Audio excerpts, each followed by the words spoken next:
Jadi penonton-penonton bersetuju bila pendidikan kita anda tidak bersedia? Setuju atau tidak? Ya.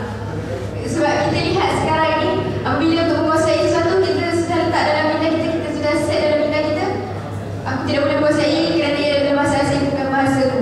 Jadi bermakna kata Ustazah Syaifah sedang memperkatakan kepada pelajar-pelajar yang berada di hadapan hari ini bahawa mereka tidak bersedia dan mereka seolah-olah mempunyai satu pemikiran yang pesimis. Jadi adakah anda bersetuju dengan perkataan Syaifah? Menurut pandangan dan kajian yang telah kami berlakukan, sebagai contohnya bahasa Inggeris, kita tahu sedia maklum pelajar-pelajar kita memahami bahasa Inggeris, tetapi untuk fasih bercakap dalam bahasa Inggeris, kita lihat dari sudut praktikal agak kurang kerana mereka takut untuk buat salah. Kerana mentaliti masyarakat itu, apabila buat salah, kita akan ditolak, tidak diterima. Bermakna melakukan kesalahan adalah sesuatu kesalahan yang besar dalam masyarakat kita. Itu satu masalah yang besar dalam menguasai sesuatu yang baru. Okey, Ustazah Masyita, kalau kita merujuk kepada apa yang dikatakan oleh Ustazah Syaifah sebentar tadi, bahawa 80% kita pada hari ini menggunakan bahasa ibunda, bahasa Melayu, dan pendidikan awal kita juga tidak menggunakan bahasa Arab. Okey, sekiranya itu benar, bagaimana pula dengan pendidikan bahasa Inggeris yang kita telah belajar daripada sekolah tadika, sekolah kebangsaan, sekolah menengah, naik ke universiti, pun masih lagi berlaku masalah kurang penguasaan bahasa Inggeris di kalangan pelajar IPT kita, khususnya dengan saya. Jadi bagaimana kita Masyita melihat keadaan ini?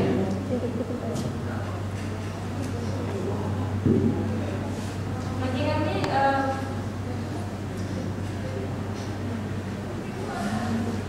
sebelum itu kita berbalik kepada tajuk asal kita, iaitu kita ingin mengetahui atau kita berdiskusi tentang isu pendidikan Islam itu adalah kolot dan sempit. Jadi bagi Betul, saya setuju. Kita perlu melihat kepada apa yang berlaku di Insania. Tetapi untuk kita menilai tentang sistem pendidikan Insania, kita perlu berbalik kepada siapa yang duduk di Insania. Jadi orang yang duduk di Insania secara tak langsung mempunyai hubungan dengan sistem pendidikan Insania. Jadi secara tak langsung kita perlu membicarakan tentang pelajar-pelajar yang berada di Insania. Jadi saya cuba bangkitkan isu di sini. Bagaimanakah tak pemikiran mahasiswa kita pada hari ini yang tidak fasih berbahasa Inggeris, yang kurang fasih berbahasa Arab, sedangkan mereka bergelar mahasiswa. Dan lebih memalukan lagi apabila Insania cuba diangkat sebagai sebuah institusi pengajian tinggi antarabangsa, tetapi pelajar tidak fasih berbahasa Arab dan berbahasa Inggeris. Kalau kita mengatakan bahawa 80% kita pada hari ini berbicara tentang atau bercakap dalam bahasa Melayu, bagaimana dengan bahasa Inggeris yang kita telah kenal? Huruf bahasa Inggeris perkataan bahasa Inggeris dari kecil lagi pun menjadi isu juga apabila ada di kalangan pelajar kita yang kurang fasih berbahasa Inggeris.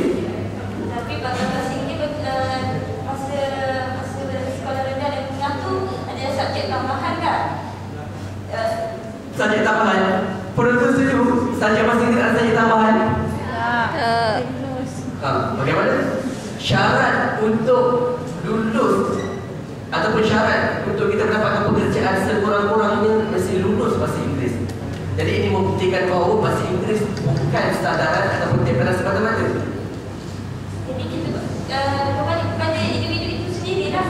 Sama ada dia inginkan yang terbaik atau tidak dalam keputusan itu. Okey, jadi maknanya Ustazah Masyita masih ingin berterusan menyampaikan pelajaran kita lah berkenaan dengan sikap mereka.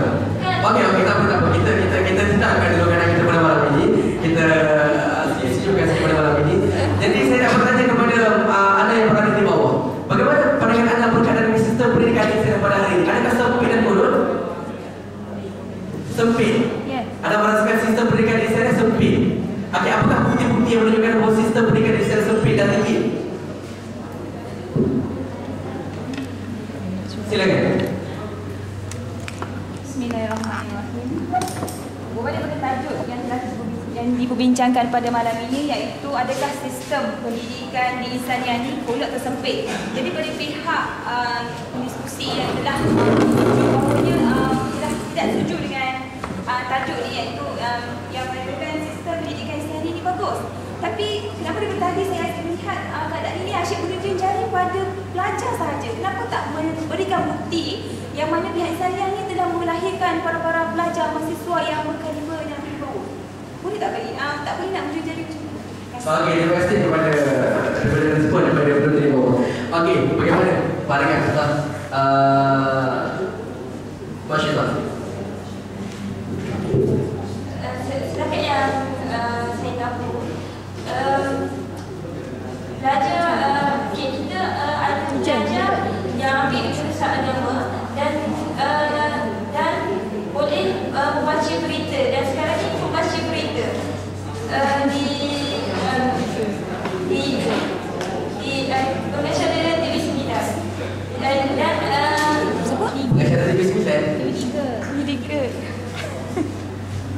Apa nak?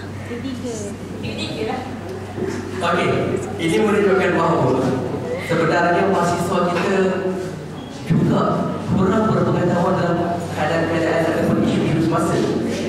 Jadi bagaimanakah pandangan Ustazah berkenaan dengan kurangnya pengetahuan isu-isu semasa di kalangan mahasiswa? Kalau benar sistem pendidikan Islam tidak konon dan terikit, kenapa masih terdapat segelintir pelajar kita yang tidak menguasai isu semasa dengan baik? Dan kenapa sehingga sekarang masih terdapat segelintir pelajar kita yang cuma mendapat darjah yang tinggi dalam peperiksaan, tapi apabila keluar dari ruang peperiksaan, kita tanya pada soalan yang sama, tak dapat jawab. Kalau benar sistem pendidikan Islam yang tidak rigid dan tidak bodoh. Bagi pendapat saya, semuanya bergantung pada individu sebenarnya.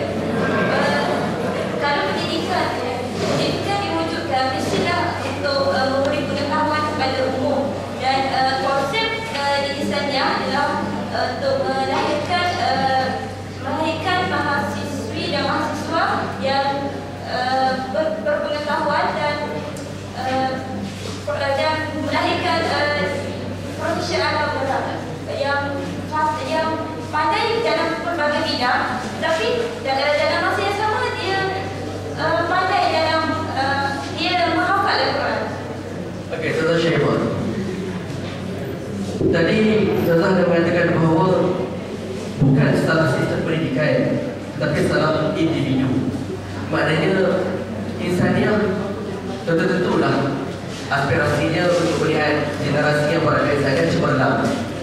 Tetapi adakah cukup dengan sekadar menyediakan prasarana tetapi mereka tidak memantau setiap kegiatan pelajar dan mereka tidak mengambil berat tentang pelajar tersebut supaya mereka dapat melihat pelajar itu cemerlang?